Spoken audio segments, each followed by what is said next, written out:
Morning. I thought I would do a video about one of my setups. This is a 33 long, and it has mostly natives in it, with the exception of the ram's horn snails and the cherry shrimp. Most of my setups, as you'll see later on, I'll shoot some other videos of some of my other tanks, don't have a lot of tech to them. This tank has no filter, no heater, no top, just a glass box with a light on it. I don't do water changes much on this. Occasionally I will change the water.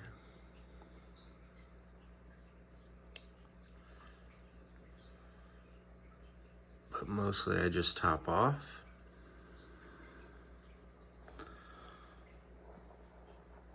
The residents of this tank are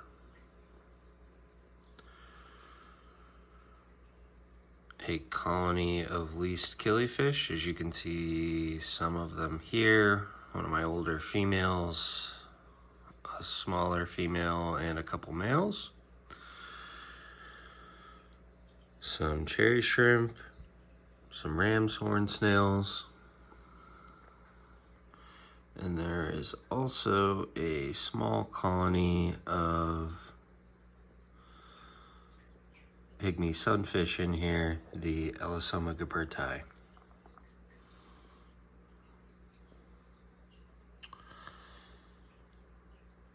The tank is at about 68 degrees right now, which is what my basement is.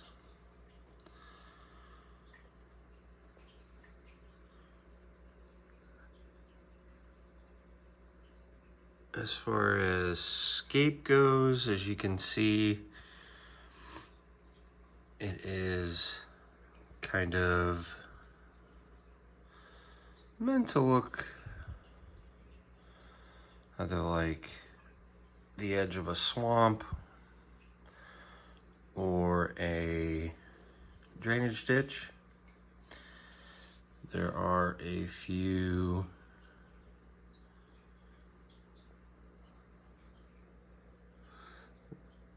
I love when they do that. There are a few pieces of driftwood in here. One right here. That's kind of just laying outside. There's a taller one in the back there. And then there's one long piece kind of right here that goes up and sweeps up to the very back. There are also rocks stacked up alongside it. Look, a female Pygmy Sunfish right there on the rock. How cool.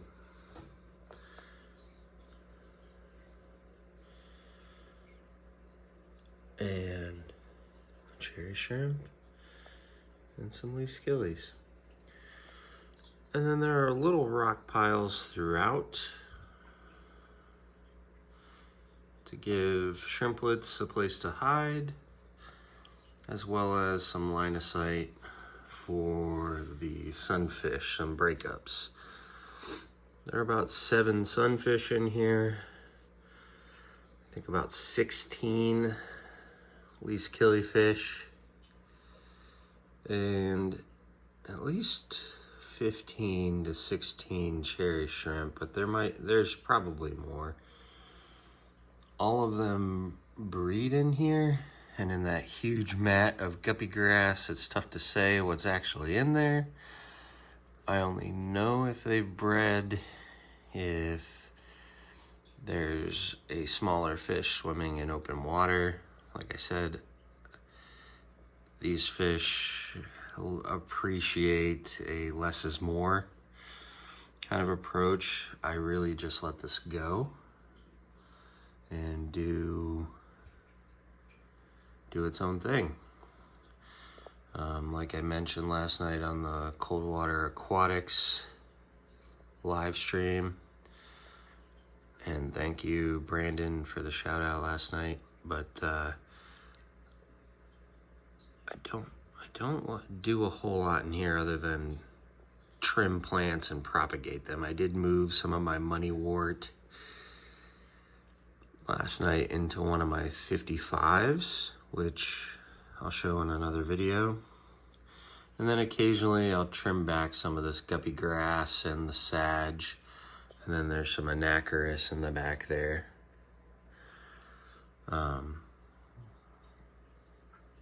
But mostly native, or try to keep it mostly native, I guess I would say. So all the plants in here, we've got some guppy grass here in the corner in like a little cocoon. I've spiraled it. The sunfish really like that. The shrimp really like it. As you can tell, the snails really like it too. We've got some pieces of money wort that I didn't take out, and I had some growing out of the top, and those pieces I moved to a 55. We've got some sage that's growing and swept over. There's a shrimp and a killifish, really curious about the shrimp. I've got a couple pieces of anacharis that are growing across the back. Some more sage behind the guppy grass. And then this giant mat of guppy grass, which is really a sanctuary for a lot of the sunfish and smaller least killifish. And then we've got some Java moss growing here, and then again on that piece of driftwood across the back. So yeah, all of them do breed in here. Maybe, let me sit up. There might be. Let's see if we can see any. There were about 4, oh yeah. Oh.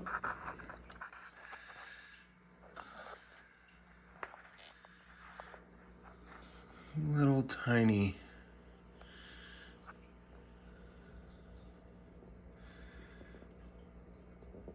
least killifish.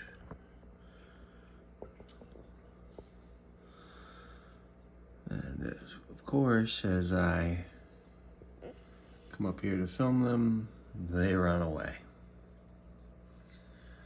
But there are at least 3 or 4, maybe 2 or 3 millimeter long least killifish swimming along in the mat of sage across the top here.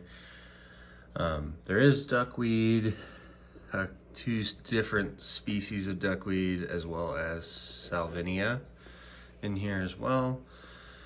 That's probably the plant I trim the most in here, just so the light can penetrate through.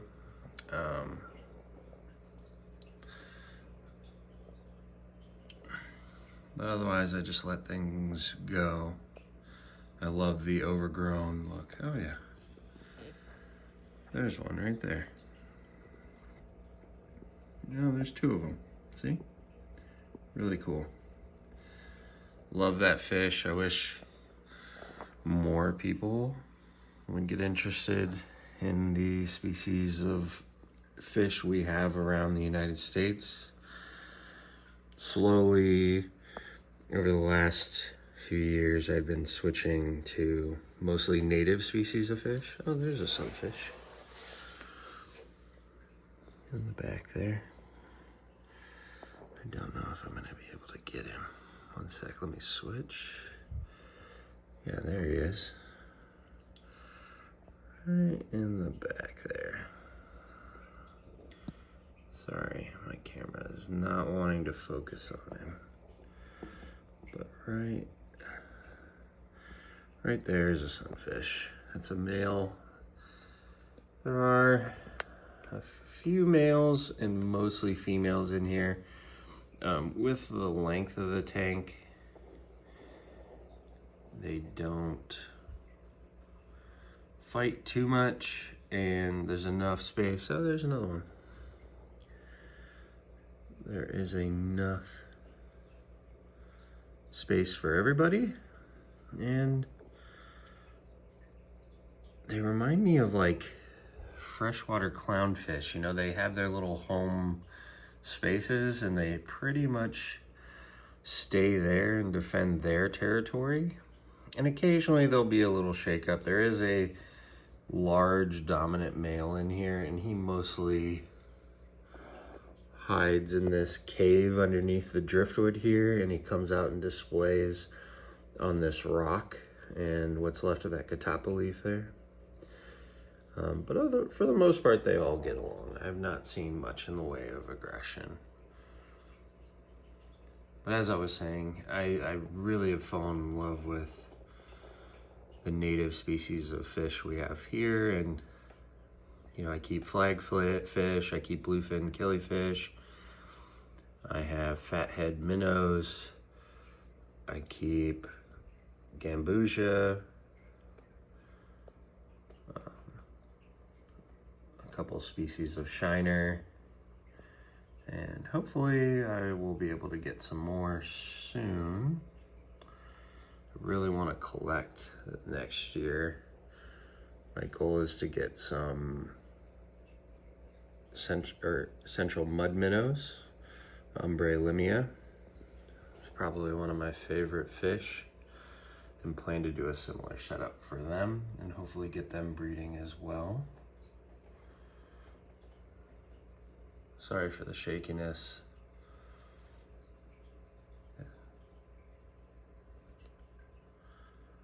But yeah, so I just thought I'd show you guys what I've got going on in the Hayden's Fish Hatchery. Thanks for watching, and we'll see you next time.